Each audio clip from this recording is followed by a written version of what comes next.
보좌, 부르심과 응답이란 제목으로 말씀을 함께 나누겠습니다. 여러분 인생 가운데 유난하게 조금 기억되는 추억의 사건이나 현장들이 있지 않습니까? 우리 인생도 그렇고요. 또 성경을 봐도 우리의 마음에 조금 많이 남는 장면들이 있어요. 같은 말씀인데도 조금 오래 기억되고 또 많은 영향을 주는 말씀들이 있습니다. 모세는 광야의 떨기나무 앞에서 불은 타오르는데 나무는 사라지지 않는, 타고 있는데 그 나무의 가지들은 사라지지 않는 그 광경을 보았죠. 거룩하시지만 동시에 자기 백성의 고통을 보시고 기억하시고 그들을 건져내기를 원하는 하나님을 모세는 만났습니다. 그래서 모세의 평생은 그 하나님의 마음을 따라 애굽에 종살이했던 이스라엘 백성들을 광야를 지나 가나안 땅으로 하나님의 백성 삼는 그 여정을 인도하는 부르심을 따라 살았던 것이죠. 여러분 예레미야에게 하나님 주신 말씀은요, 내가 너를 모태에 짓기 전에 너를 알았다라는 음성을 들었어요. 예레미야는 자신을 부르신 분이 자신보다 먼저 계셨을 뿐만 아니라 나의 모든 생사화복의 주관자 되심을 들은 이후로 그는 거친 바벨론 포로의 시기를 살아가면서도 사람들의 거절과 핍박과 무시와 조롱 앞에서도 비록 흔들릴지언정 넘어질지언정 하나님의 부르심의 사명을 감당하기를 멈추지는 않았습니다. 여러분 에스겔을 보면요, 성전이 무너졌고요, 조국이 사라진 포로의 땅 바벨론에서 예루살렘에만 묶여있지 않고 움직이시는 하나님의 영광을 보았습니다. 그리고 예루살렘뿐 아니라 그 하나님의 영광이 온 땅에 충만하게 되는 환상을 보았고요, 그 환상을 말씀 가운데 선포하는 선지자의 사명을 감당했습니다. 여러분 꼭 기억하셔야 됩니다. 사람은요, 자신이 경험한 하나님만큼 살아갑니다. 뭐라고요? 자신이 경험한 하나님만큼이요. 하나님은 놀랍도록 위대하시고 권능과 그분의 사역이 무궁하시지만 그분의 권능을 경험한 사람들의 경험의 크기가 너무나도 다르죠. 그렇기 때문에 성경의 인물들이 하나님과의 만남과 그분의 부르심에서 무엇을 경험하고 하나님이 어떤 분인지를 그들이 어떻게 알았는지가 너무 중요한 거예요. 왜냐하면 그 경험과 그 암만큼 그들의 삶이 펼쳐지기 때문입니다. 오늘 본문은 이사야를 부르시는 그 하나님의 부르심이 있는 장면으로 시작합니다. 이사야는 무엇을 경험했을까요? 우리 1절 말씀 다시 한번 읽어볼게요. 시작. 우시야 왕이 죽던 해에 내가 본즉 주께서 높이 들린 보좌에 앉으셨는데 그 옷자락은 성전에 가득하였고. 여러분 이사야가 경험한 것은 보좌, 땅의 보좌는 지금 우시야 왕의 통치가 끝나고 그의 말년에 교만함으로 인해서 나병에 걸려 마지막을 초라하게 생명을 잃어버린 그 이사야 시대의 왕이었던 우시야의 죽음을 경험합니다. 그리고 그 우시야 왕이 죽던 해에 이사야가 경험한 것은 주께서 높이 들린 보좌에 앉으시는 장면을 먼저 보게 된 것이에요. 얼마나 대조적입니까? 땅의 보좌, 이 땅을 다스리는 왕은 떠났어요. 우시야 왕이 어떤 왕입니까? 16세의 왕이 되어서 52년 동안 정말 유다를 잘 통치했던 왕입니다. 백성들이 존경했고요, 또 많은 번영과 정치 경제적인 성공을 이루었던 왕입니다. 근데 그 땅의 보좌가 비었습니다. 그러나 같은 문장 안에서 이사야의 눈이 곧바로 다른 보좌로 옮겨갑니다. 주께서 높이 들린 보좌에 앉으셨는데 그 다음에 뭐라고 합니까? 그 옷자락은 성전에 뭐하였다? 가득하였다라고 이야기를 하고 있는 거죠. 이사야가 보게 된 것은요, 하나님의 보좌 흔들림 없이 한 번도 무너진 적 없는 그 보좌를 보게 된 것입니다. 땅 아래 흔들리는 인생의 어려움 속에서 땅 위에 이 온 땅을 다스리시는 그 하나님의 보좌의 위엄을 그가 경험하게 된 것이에요. 시각적으로 본 것이 아니라 그의 영혼과 온 마음과 온 힘으로 경험하게 된 것입니다. 여러분, 고대 근동 세계에서 옷의 길이와 색깔은요 그 사람의 신분을 말해 주었습니다. 여러분, 우시아도 왕이었기 때문에 옷이 화려했을 것이에요. 옷의 길이는 그 권좌의 크기를 보여줬고요, 색깔 보라색에 가까울수록 위엄이 있는 신분을 보여주었습니다. 그 염료가 귀했거든요. 귀한 염료에 그 조합이 들어갈 때마다 그 사람의 신분을 보여줍니다. 그래서 제사장의 옷은 청색, 자색, 홍색, 그렇게 귀한 색들로 이루어져 있는 것을 우리는 볼 수가 있는 것입니다. 우시아도 왕이었기에 화려한 예복을 입었겠지만 그 예복이 아무리 화려해도 성전 하나를 가득 채우지는 못했을 것이에요. 그런데 지금 이사야가 보는 이 왕, 하늘 보좌에 계신 하나님의 그 성전의 모습은요, 성전 전체를 가득 채우는 권위를 보게 된 것입니다. 여러분, 이후에 계속해서 장면들이 펼쳐지는데요, 2절 3절 말씀들을 우리 같이 한번 읽어봅시다. 시작.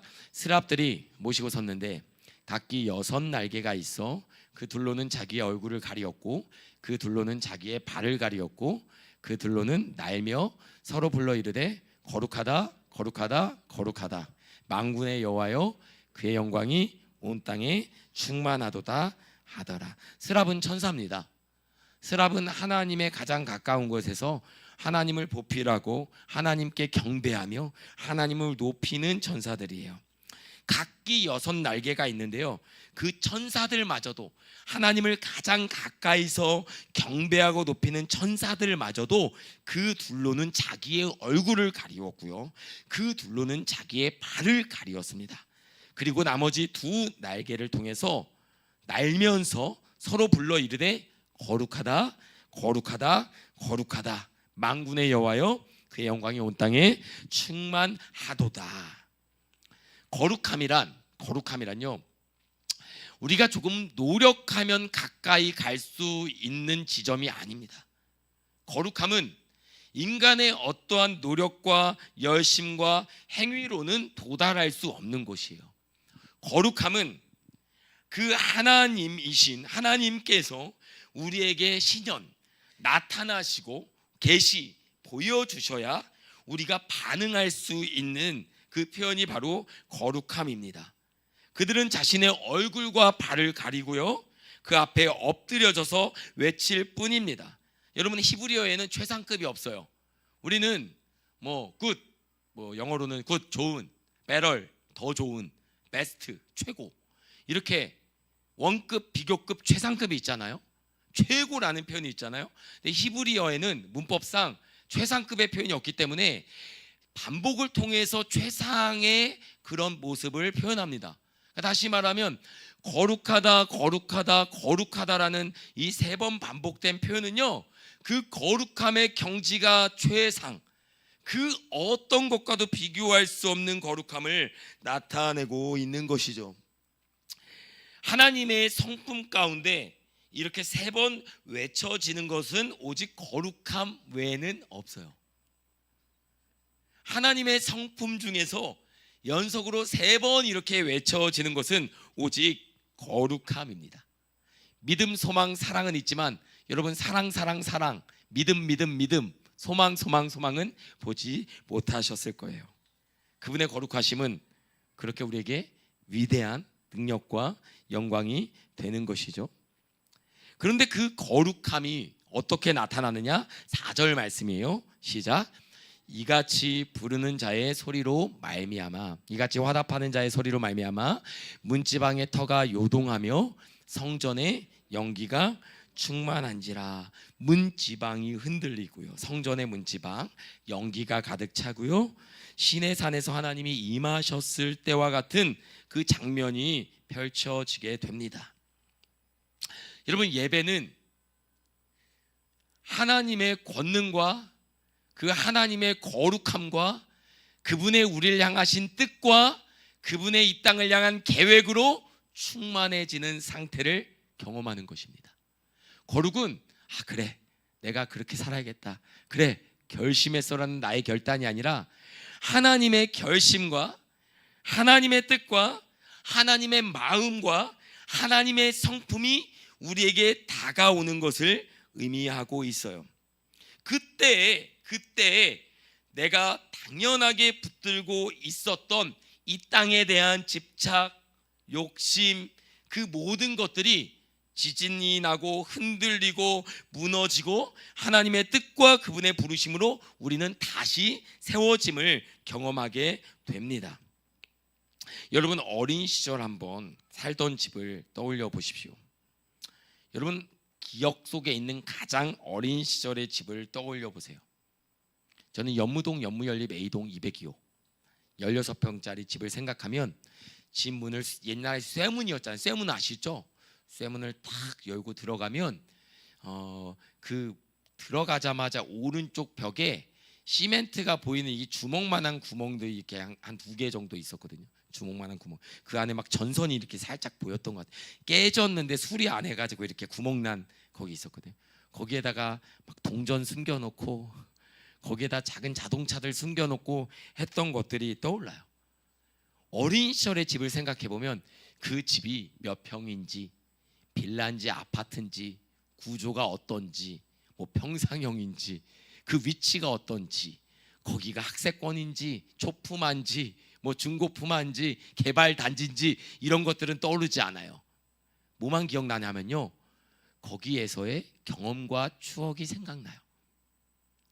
내가 다녔던 학교에서 만난 선생님 친구들과의 관계, 그곳에서의 좋았던 시간들, 추억들, 그것들로 가득 채워져 있는 것입니다.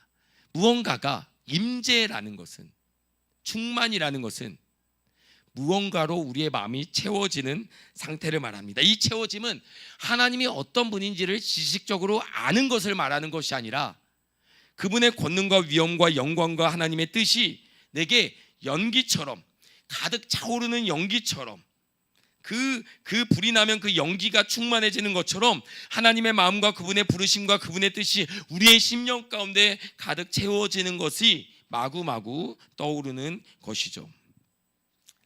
예배는 하나님이 찬양받기 합당하신, 그리고 경배받기 합당하신 이런 신학적인 진리를 알고 있는 것이 전부가 아니라, 예배란 그 예배를 통해서 하나님의 마음이 내 안에 연기처럼 채워지고 있는가, 그 하나님의 말씀에 대한 이해가 아니라 그 하나님의 말씀이 나를 어딘가로 이끌고 그 하나님의 말씀이 나를 무언가를 향해 살게 하는 그 동력이 있고 효력이 있는 부르심인가가 너무나도 중요한 것이에요. 여러분, 만약에 이사야가 경험한 예배가 성전에 연기가 차고 문지방에 지진이 나는 그 놀라운 광경에서 멈췄다면 그것은 그냥 신비한 현상에 불과한 것입니다. 하나님의 어떠하심을 경험한다는 것은 이 땅에서 경험할 수 없는 황홀경, 신비한 감정, 그리고 신비한 장면에 머무는 것이 아니라 그 장면 속에서, 그 하나님의 임재 속에서 우리를 부르시는 그 하나님의 부르심이 들리고 느껴져야 된다라는 것이에요. 이사야에게 오늘 본문이 의미가 있는 것은 그 자리에 그 성전의 터가 흔들리고 성전의 연기가 충만하고 전사들이 거룩하다 찬양하며 외치는 놀라운 예배 장면을 목격했기 때문이 아니라, 그 장면 속에서 하나님이 이사야에게 찾아오셔서 말씀하시고 이사야의 삶의 현장에 구체적이고도 실천적이고도 분명한 하나님의 계획과 뜻을 보여주셨기 때문이라는 것이에요. 여러분, 오늘 우리의 예배가 매주 반복되는 목요일 예배일 뿐만 아니라 저와 여러분을 부르시는 하나님의 그 거룩한 부르심의 자리가 되기를 주의 이름으로 축복합니다. 여러분, 이 연기가 피고 성전의 문지방이 요동하는 그 장면에서 여러분, 이사야는 무언가 자신의 심령에 요동함을 느꼈어요. 이사야는 무엇인가 자신의 감정에 무언가가 흔들리고 무언가가 정화되고 무언가가 변화가 찾아오고 그냥 가만히 있을 수 없는 어떤 지점을 느낀 것 같아요. 여러분, 5절 말씀 무엇이라고 고백합니까? 우리 한번 같이 읽어볼까요? 시작. 그때 내가 말하여 나요.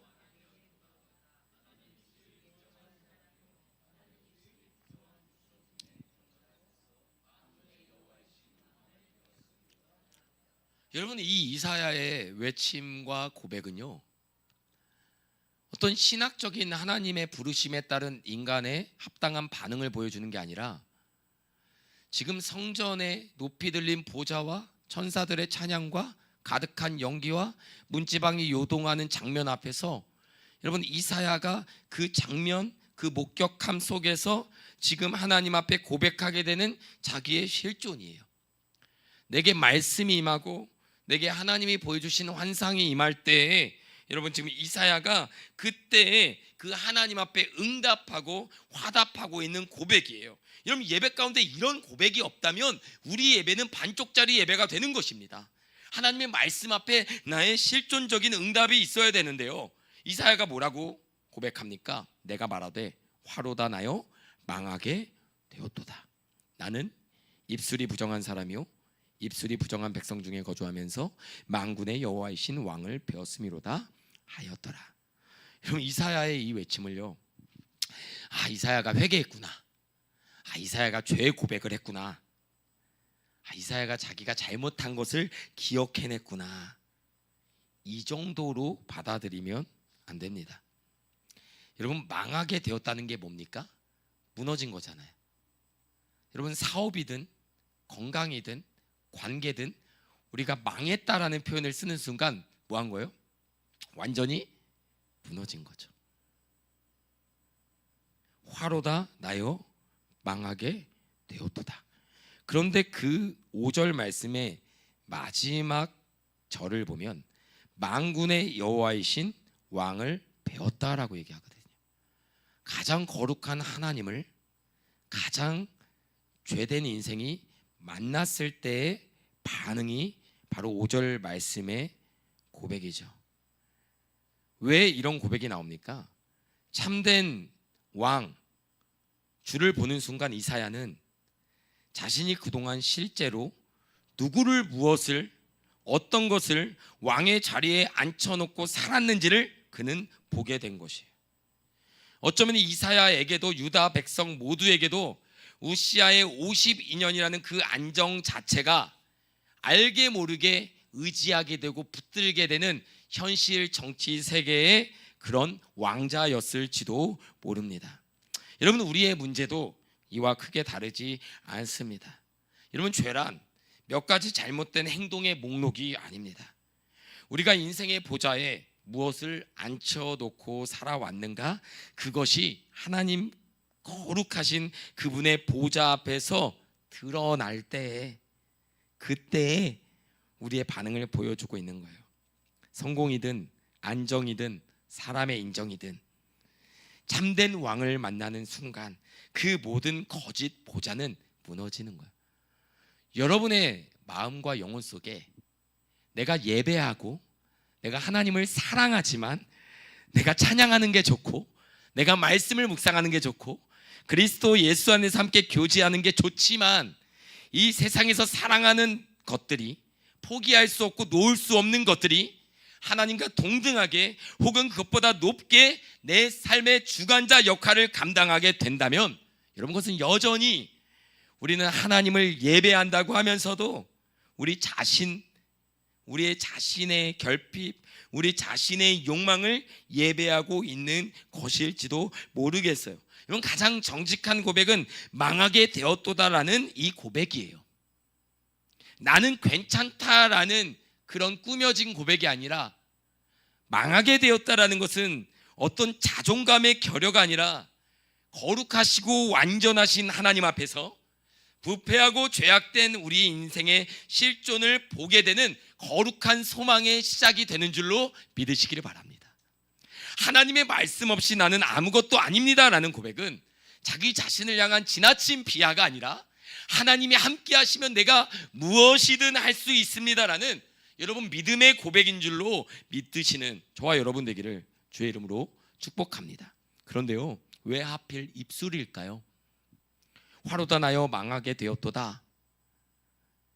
나는 눈이 부정한 사람이요, 나는 코가 부정한 사람이요, 나는 손이, 나는 발이, 수없이 많은 신체 기관 중에 왜 하필 입술일까요? 여러분, 이사야가 방금 무엇을 들었습니까? 이사야가 방금 무엇을 들었어요? 스랍들이, 천사들이 입을 열어 뭐 했어요? 서로 창화하며 외치되. 그러니까 이사야가 본 게 뭐예요? 천사들은요, 하나님의 보좌 앞에서 거룩하다, 거룩하다, 거룩하다, 완전하고도 부족함이 없는 그런 하나님을 향한 경배와 찬양이었어요. 하늘의 존재들이, 천상의 존재들이 완벽한 입술로 하나님을 찬양하는 그 소리를 들은 바로 그 순간 이사야는 자신의 입술을 보게 됩니다.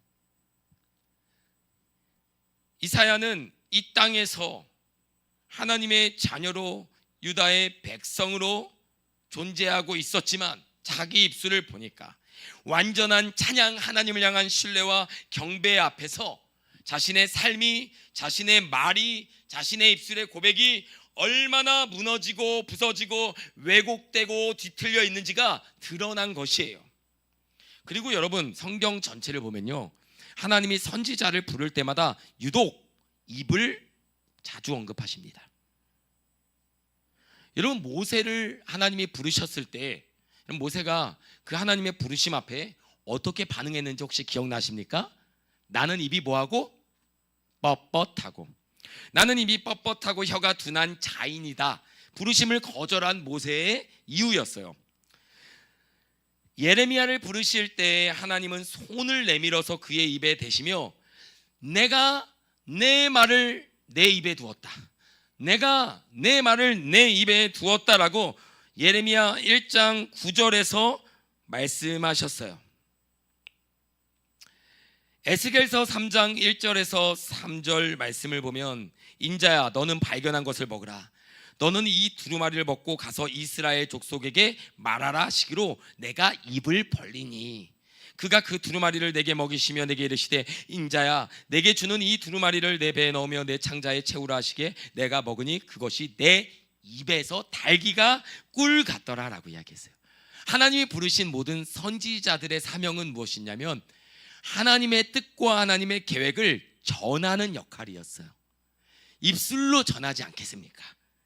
그런데 그 입술로 전해야 되는 하나님의 계획과 하나님의 뜻이 그 시대를 살아가고 있는 사람들에게는 얼토당토 않는 이야기였던 것입니다. 그러니까 머뭇거리게 되고 입이 뻣뻣하게 되고 주저하게 되고 망설이게 되었겠죠. 여러분, 그래서 이사야가 그 거룩한 찬양과 경배 앞에 자신의 입이 얼마나 위축되고 자신의 입이 얼마나 뒤로 물러서 있으며 자신의 입이 얼마나 소극적이고 자신의 입이 얼마나 방어적이었는지를 지금 고백하고 있는 것입니다. 여러분, 선지자가 감당해야 될 일은 바로 말하는 일이에요. 이사야의 입술이 정결하게 되는 이 장면도 우연이 아닙니다. 하나님이 왜 이사야의 입술을 정결하게 합니까? 여러분, 8절과 9절을 보면 이사야는 이렇게 응답했어요. 내가 여기 있나이다, 나를 보내소서 라고 입술을 열었어요. 9절에서는 하나님은 가서 이 백성에게 이르기를 이라고 하면서 일러야 될 내용을 말씀하셨어요. 모든 사명이 입으로 해야 되는 일들입니다. 여러분, 그의 입술이 정결해지고 그의 죄악이 사하여지지 않았더라면 하나님의 부르심 앞에 이사야는 주님, 내가 여기 있나이다 라고 응답할 수가 없는 것입니다. 나는 입술이 부정한 사람이요, 입술이 부정한 백성 중에 거주하면서, 또 하나 이사야는요, 자신의 입술의 부정함만 이야기하지 않습니다. 입술이 부정한 백성 중에 거주한다. 공동체와 이 나라와 민족의 부정함을 자신과 함께 끌어안습니다. 그는 그 백성 위에 서서 그들을 정죄하는 자리가 아니라 백성과 함께 부정한 자리에 서서 그 부정함을 고백하며 그 구원의 요청을 하고 있는 거룩한 왕 앞에 선 그 아름다운 모습을 보여주고 있습니다. 여러분, 이사야가 나는 부정합니다, 화로다 나여 망하게 되었도다, 내 입술이 부정합니다 라고 했을 때요, 하나님이 그냥 두지 않으셨어요. 6절과 7절 말씀을 같이 읽어볼까요? 시작. 그때 그 스랍 중에 하나가 부젓가락으로 제단에서 집은 바 된 빈 숯을 손에 가지고 내게로 날아와서 그것을 내 입에 대며 이르되 보라, 이것이 내 입에 닿았으니 내 악이 제하여졌고 내 죄가 사하여졌느니라 하더라. 여러분, 이 장면을 한번 유심히 보십시오. 하나님은요, 스랍 천사를 통해서요, 레위기에서 사용하는 그 부젓가락을 통해서 제단에서 집은 바 핀 숯을 손에 가지고 이사야에게 날아가서 정확히 부정한 그 입술에 댑니다. 그리고는 말씀하죠. 이것이 내 입에 닿았으니 내 악이 제하여졌고 내 죄가 사하여졌느니라. 내 죄가 사하여졌느니라. 성막의 기구 중에는 순금으로 만든 불집게가 따로 있었거든요. 출애굽기 25장 38절 말씀을 보면 그 불집게와 불똥, 그릇도 순금으로 만든 집게였어요. 제사장들조차 등잔에 불씨 하나를 맨손으로 만지지 못하게 했습니다. 1년에 한 번 지성소에 들어갈 때도 제단에서 취한 숯불이 담긴 향로를 들고 들어가야만 했습니다. 왜요? 그리하여 그가 죽지 않게 할지니라. 그 불 앞에, 제단의 불 앞에 선다는 것은 원래 목숨을 건 일이었습니다. 그런데 여러분, 오늘 본문을 보시면요, 나답과 아비후의 잘못된 예배, 그래서 그들을 삼켰던 그 불, 대제사장마저도 조심히 다루어야 했던 그 제단의 불이 지금 부정한 입술을 가진 이사야의 입에 직접 닿습니다. 이사야가 죽지 않아요. 오히려 살죠. 같은 불이 누군가에게는 심판이 되고 누군가에게는 정결함이 됩니다. 무엇이 다릅니까? 이사야는 스스로 제단에 가지 않았어요. 스랍이, 천사가 부젓가락으로 그 위험한 불을 집어 그것을 가지고 그에게 날아왔습니다. 그가 하나님께 나아간 것이 아니라 하나님의 은혜가, 구원이, 속량이 그에게 임한 것이에요. 그 불이 닿은 곳은 정확히 이사야가 고백한 바로 그 자리입니다. 입술이 부정한 사람이라고 고백한 그 자리에 정확히 내 입에 그 숯이 닿았습니다. 문제가 있는 바로 그 자리에 은혜가 정확히 닿았습니다. 여러분, 하나님의 은혜는 늘 이렇게 우리에게 다가옵니다. 따라서 우리의 연약함, 우리의 결핍, 우리의 죄된 본성을 회피하고 숨기고 감추는 것이 아니라 주님 앞에 정직하게 고백하고 그것에 하나님의 은혜와 치유와 회복이 임하기를 간절히 구하는 저와 여러분 되기를 주의 이름으로 축복합니다. 천사들은 이렇게 이야기해요. 내 악이 제하여졌다, 내 죄가 사하여졌다. 제하여졌다라는 말은 짐 치우듯이 돌이켜 옮겨졌다라는 뜻이고요, 사하여졌다라는 것은 제사를 통해 덮이고 속하여졌다라는 레위기 제사법의 언어입니다. 옮겨지고 이제 그것이 속죄되었다. 마치 우리의 죄가 우리를 사랑하신 예수 그리스도 그분에게 옮겨지고 그분의 십자가의 죽음과 부활을 통해서 완전한 속량을 경험했던 것처럼 여러분, 동일한 구속의 사건이 지금 보여지고 있는 것입니다. 반드시 기억해야 됩니다. 우리가 가지고 있는 죄, 우상, 이 힘을 잃는 방법은 많은 분들이 이렇게 생각해요. 내가 돈을 우상으로 여긴다. 그 누구도 돈을 우상이라고 말하지 않습니다. 말하지 않아요. 누구도 명예는 나의 우상이야 라고 말하지 않아요. 내 우상은 인기야, 인정이야 라고 말하지 않아요. 그런데 선택하고 결정하고 살아가는 걸 보면 그것이 우상이에요. 아무리 감추려고 해도 내 안에 있는 그 갈망이 선택과 결정을 통해서 드러나게 되거든요. 그런데 우리의 우상이 힘을 잃는 유일한 방법은요, 단 하나, 더 큰 기쁨과 은혜가 그 자리를 대신 채우는 것입니다. 의지로는 우상을 끊어낼 수가 없는 것입니다. 우리의 의지로는 하나님을 대신한 것들이 우리의 삶을 차지하고 있는 그 자리를 여러분 포기할 수가 없는 것이에요. 여러분, 이사야가 본 것은 우시야 왕의 부재잖아요. 우시야 왕의 통치가 없는 그 시간의 초입에 하나님은 이사야에게 주께서 다스리시는 참된 보좌와 영광을 보여주셨어요. 아마도 이사야가 감당해야 될 이후의 사역은 많은 백성들이 이 땅의 왕인 우시야를 의지하는 것이 아니라 온 땅의 왕이 되신 여호와 하나님을 의지하고 살아갈 수 있도록 말씀을 전하는 사역을, 심판과 구원, 회복을 전파하는 사역을 감당했던 것입니다. 이어서 8절 말씀을 보면 이렇게 말씀합니다. 같이 읽어볼까요? 시작. 내가 또 주의 목소리를 들으니 이르시되 내가 누구를 보내며 누가 우리를 위하여 갈꼬. 그때 내가 이르되 내가 여기 있나이다. 나를 보내소서 하였더니. 여러분, 순서를 보십시오. 예배를 통해서 거룩하다 하나님의 영광과 그분의 은혜를 경험합니다. 그리고 나의 죄된 실존을 고백합니다. 그리고 나의 그 죄가 지금 정결해지고 회복되는 은혜를 경험합니다. 그 다음에 주님의 음성이 들립니다. 내가 누구를 보내고 누구를 위하여 갈꼬. 그때 내가 이르되 내가 여기 있나이다. 나를 보내소서. 여러분, 우리가 응답 있는 삶을 살아갈 때도 그 응답 있는 삶의 출발은 언제나 하나님을 경험하는 것입니다. 여러분, 무언가를 할까 말까 고민이 될 때는 하나님 앞에 예배해 보십시오. 갈까 말까 고민이 될 때는 기도해 보십시오.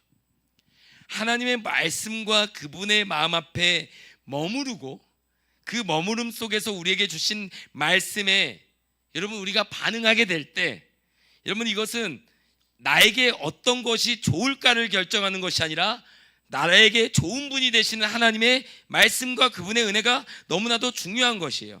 은혜를 먼저 경험했기에 부르심 앞에 응답과 헌신이 결코 크게 느껴지지 않는 것입니다. 은혜를 본 사람에게 순종은 짐이 아니라 반응이에요. 감사인 것입니다. 여러분, 그런데 이사야가 내가 여기 있나이다 나를 보내소서라고 했을 때 어떤 응답이 주어졌나요? 우리 9절 10절 말씀도 읽겠습니다. 시작. 여호와께서 이르시되 가서 이 백성에게 이르기를 너희가 듣기는 들어도 깨닫지 못할 것이요 보기는 보아도 알지 못하리라 하여 이 백성의 마음을 둔하게 하며 그들의 귀가 막히고 그들의 눈이 감기게 하라. 염려하건대 그들이 눈으로 보고 귀로 듣고 마음으로 깨닫고 다시 돌아와 고침을 받을까 하노라 하시기로.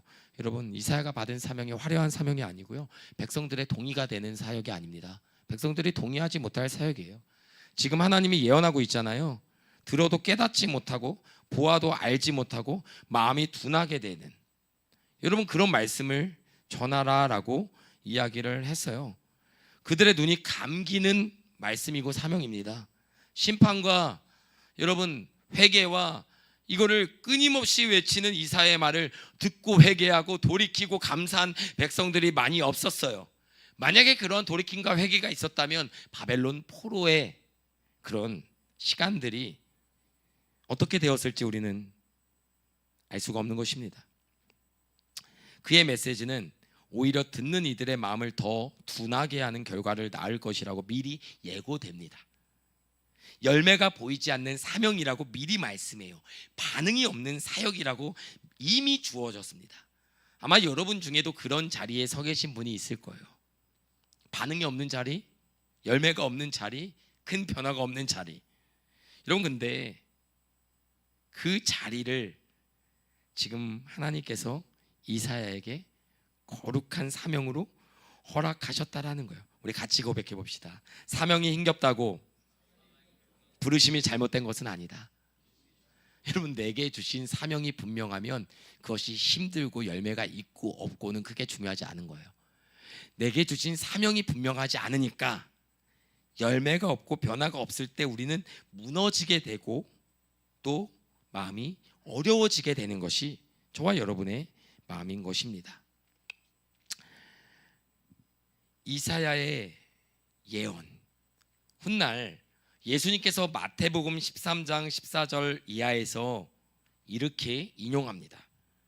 이사야의 예언이 그들에게 이루어졌으니 일렀으되 너희가 듣기는 들어도 깨닫지 못할 것이요 보기는 보아도 알지 못하리라. 이 백성들의 마음이 완악하여져서 그 귀는 듣기에 둔하고 눈은 감았으니 이는 눈으로 보고 귀로 듣고 마음으로 깨달아 돌이켜 내게 고침을 받을까 두려워함이라 하였느니라. 여러분, 만약 심판이 하나님의 진짜 목적이라면 굳이 이사야를 보내어서 이 메시지를 전하게 하실까요? 심판에 대한 메시지마저 돌이킴과 회복과 구원을 위한 하나님의 사랑이 아니겠습니까? 백성이 돌이키기를 바라시는 하나님의 안타까운 마음이 담긴 말씀이죠. 심판과 구원은 그 양면이 함께 있는 거예요. 이사야가 이 이야기를 듣고 여러 생각을 했을 거예요. 아니, 내가 감당해야 되는 사역이, 내가 걸어가야 되는 길이 힘든 거예요. 반응이 없고 열매가 없고 또 심판을 선포해야 되고 백성들의 눈과 귀와 마음이 전혀 요동하지 않는 내용을 끊임없이 선포해야 되는 그 무거운 마음 앞에 이사야 선지자가 하나님께 이렇게 말씀합니다. 11절 이하 읽어볼까요? 시작. 내가 이르되 주여 어느 때까지니까. 보세요, 여러분, 힘든 일을 딱 만났을 때 우리의 첫 번째 대답은 이것입니다. 언제까지요? 언제까지요? 제가 아이들한테 물어보거든요. 성경 좀 읽고 있어라. 성경 좀 읽고 있어라. 뭐라고 하는지 아십니까? 몇 절까지요? 몇 절까지요? 언제까지요? 물어봐요.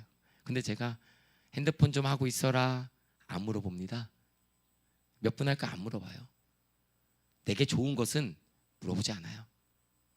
멈추라는 특별한 사인이 없으면 그냥 가는 것입니다. 근데 이사야도요 당황했던 것 같아요. 주님 어느 때까지 합니까? 근데 주님의 대답이 더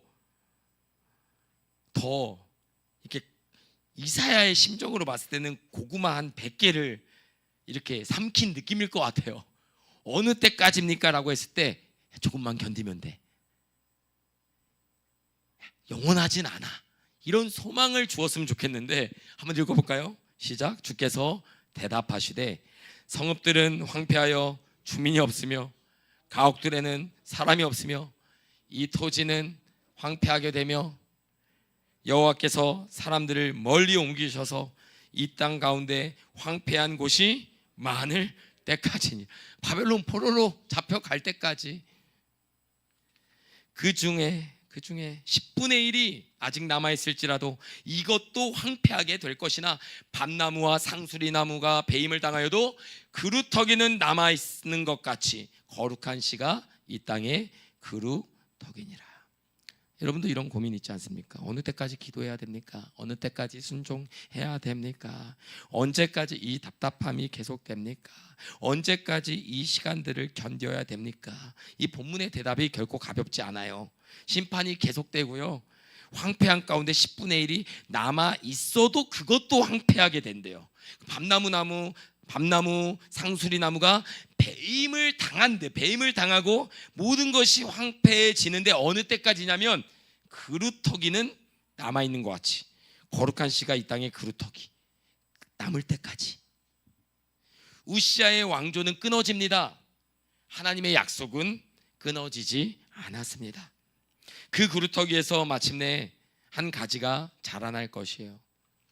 사랑하는 성도 여러분, 순종은 하나님의 뜻이 이루어질 때까지 감당하는 것입니다.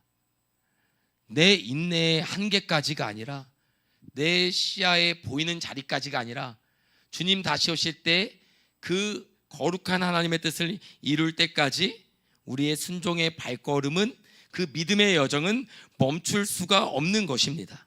여러분, 내 욕심이 앞설 때 멈추게 되는 거예요. 왜요? 이 주님의 뜻을 더 따라갔다가는 응답이 없는 시간이 더 많아질 바에야 여러분 아브라함처럼 대안 있는 인생을 살고 싶거든요. 뭔가 보이고 만져지고 그런 삶을 살아가고 싶을 때가 너무나도 많이 있는 것입니다. 사랑하는 성도 여러분, 건강이든 관계든 재정이든 세상의 불안한 소식들, 우리가 기대었던 것들이 흔들리고 무너지고 무뎌질 때 하나님은 오늘도 저와 여러분을 그 거룩과 그 하나님의 그 예배 임재가 가득한 성전으로 우리를 인도하신다라는 것을 꼭 기억하시기를 바랍니다. 여러분, 우리에게는 보이지 않는 저마다의 기준표가 있어요. 이 나이쯤엔 이 정도는 이루어야 된다라는 저마다의 상식이 있습니다. 여러분, 제가 43인데요 43이라는 나이를 생각할 때마다 제 기준에 주변을 보고 상황을 보면 어느 정도는 이루어져야 된다라는 내 기준이 아니라 세상이 정해놓고 일반적으로 공유하고 있는 것들이 밀려와서 우리를 압박할 때가 있습니다. 이 정도 능력은 이 정도 시기에 갖추어야 된다라는 기준이 있는데요, 여러분 놀랍게도 우리가 그것을 따라간다니까요. 그런데 제 생각은, 아니 성경의 말씀은 조금 다르잖아요. 우리가 다 다른 집에서 태어났습니다. 다른 능력을 받았어요. 다른 기회와 다른 삶의 환경이 우리에게 주어졌는데 어떻게 평균의 삶을 따라갑니까? 여러분, 모세의 부르심과 엘리야의 부르심과 여러분 또 사무엘의 부르심과 여러분 디모데의 부르심이 다른 것처럼 달랐잖아요. 하나님이 동일한 것을 요구하지 않으셨잖아요. 우리를 부르신 하나님의 뜻과 기준도 다른 줄 믿습니다. 여러분, 그것을 발견해요. 하나님 안에서의 거룩한 나로 살아가는 은혜가 있기를 주의 이름으로 축복합니다. 세상의 평균을 기준으로 나 자신을 재기 시작하면 여러분, 그 평균이 존재하지 않더라고요. 여러분, A에서 B로 평균이 올라가고 나면 평균을 바꾸더라고요. 더 높은 것으로, 더 좋은 것으로. 그렇기 때문에 그것이 욕망과 우상이 지배하는 삶이 되는 거예요. 하나님은 이사야에게 너는 이 상황과 환경 속에서 너에게 맞는 부르심이 따로 있다라고 얘기하는 거예요. 우리 영락 형제를 부르신 하나님의 부르심이 따로 있는 것입니다. 우리 세 분의 전도사님이 있지만 각자를 향한 부르심이 하나님의 영광을 위한 사역의 길로 부르심을 받았지만 따로 있는 거예요. 동일하지 않은 것입니다. 그것을 발견하고 여러분, 하나님의 거룩한 임재 앞에서 그 일들을 잘 감당하며 나아갈 수 있기를 바랍니다. 세상의 평균이 여러분의 기준이 아닙니다. 그루터기처럼 세상의 평균이라고 하는, 세상의 기대라고 하는 남들이 이루어놓은 평가와 인정과 안정과 성공이라고 하는 모든 나무의 가지들이 베어져도 그루터기가 남아있는 것처럼 예수 그리스도 안에 하나님의 자녀된 그 거룩한 신분의 정체성을 놓지 않고 살아가는 저와 여러분이 되기를 원합니다. 존재하는 거예요. 그런 그리스도인으로 존재하는 것입니다. 그렇게 남아있는 것이죠. 말씀을 맺겠습니다. 오늘 이사야에게 보여주셨던 그 보좌, 그 하나님의 통치의 자리를 우리도 함께 바라볼 수 있기를 주님의 이름으로 축복합니다. 가장 깊은 절망과 가장 깊은 우울과 가장 대책 없는 현실 앞에 온 나라와 열방을 다스리시는 하나님의 보좌가 천사들의 창하여 외치는 거룩한 찬송이 우리에게 임할 때 그 자리, 그 상황에서 우리를 부르신 하나님의 가장 완벽한 계획을 만날 줄로 믿습니다.